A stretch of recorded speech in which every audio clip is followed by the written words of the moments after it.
Hello everyone, I'm Neena Rana. I'm Senior Tax Accountant at Sai CPA Services.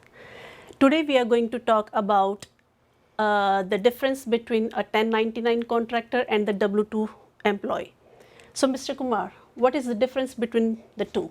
Absolutely. Thank you, Reena.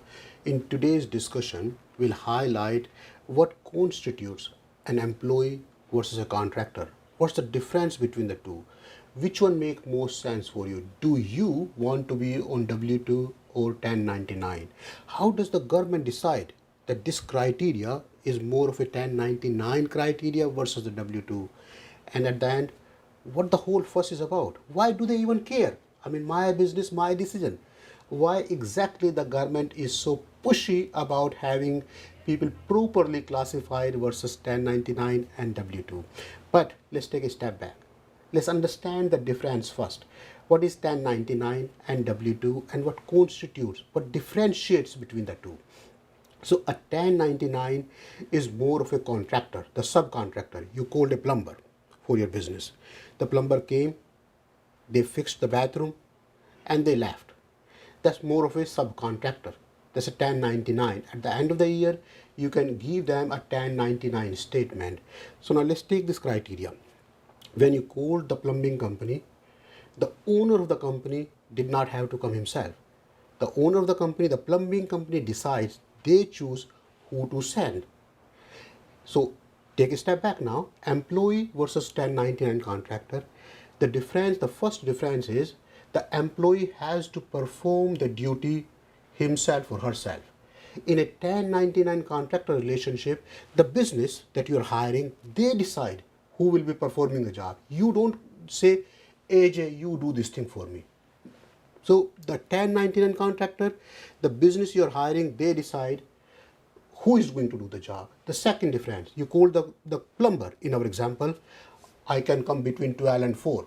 So you don't decide the window. They are telling you when the work will be performed. In a typical employee scenario, you say, AJ, can you do it now for me? So you are deciding. Now, take another example. When this person shows up, do you have to give them the tool?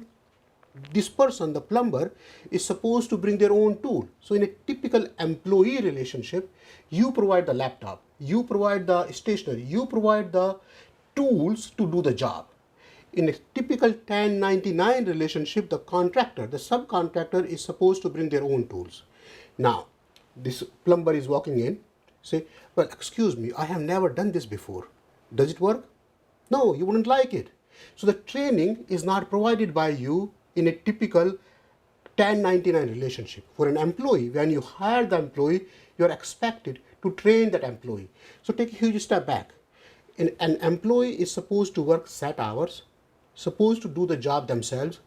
You decide when the work needs to be done. You provide the tools and you provide the training. And before I go further, it's not one of the criteria that this criteria is matching and that criteria is not matching. IRS, the state, will look at the situation holistically, in totality. Based on these facts, this seems to be more of a 1099 relationship as opposed to an employee relationship. So there are several factors that the government looks at and then they decide. The difference here is, in a typical employee situation, the employer is supposed to pay the employee taxes. So if you take a step back, the taxes are about 15.3%, the Social Security and the Medicare taxes. 6.2% is paid by the employee, 6.2% is paid by the employer.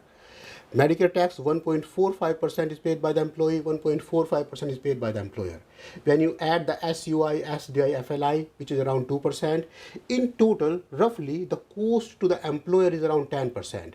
So if you are paying an employee $100, as a business, it's costing you $110.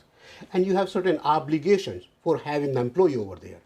If you have a 1099 relationship, even if you are paying 10% more to this contractor, you are still better served as a business to have a 1099 contractor than the employee.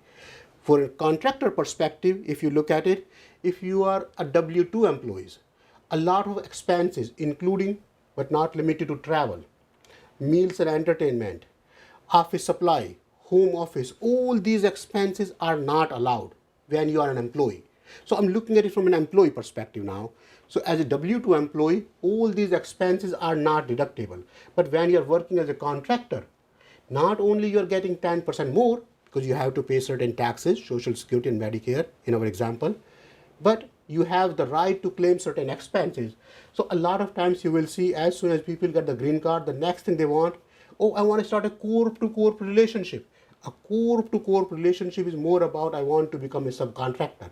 I want to get a 1099 under my company and my company will be hiring me. So that's the high level difference between a 1099 and an employee, Nina. Does the W-2 employee can work for multiple firms just like 1099 contractor can? Well, yes and no. So in our example, when you have a plumber coming in, this plumber is going to multiple offices, multiple homes to fix the plumbing. So this plumber is working at multiple jobs for multiple clients. But when you are an employee, let's say this plumber, the employee who's walking in, this plumber cannot work at another plumbing company. There is a conflict of interest over there. So not only you cannot work, meaning as an employee you have the right to have multiple jobs, but you have to check with your employer. You cannot have a conflict of interest. You cannot have the same job at the same time. You cannot have the job in two competing firms, but please check with your employer. Legally, there is no restrictions in having a number of jobs.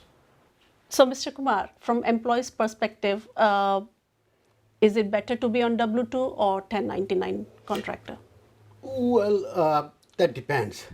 So an employee is more sustainable job. You have certain benefit that comes with it.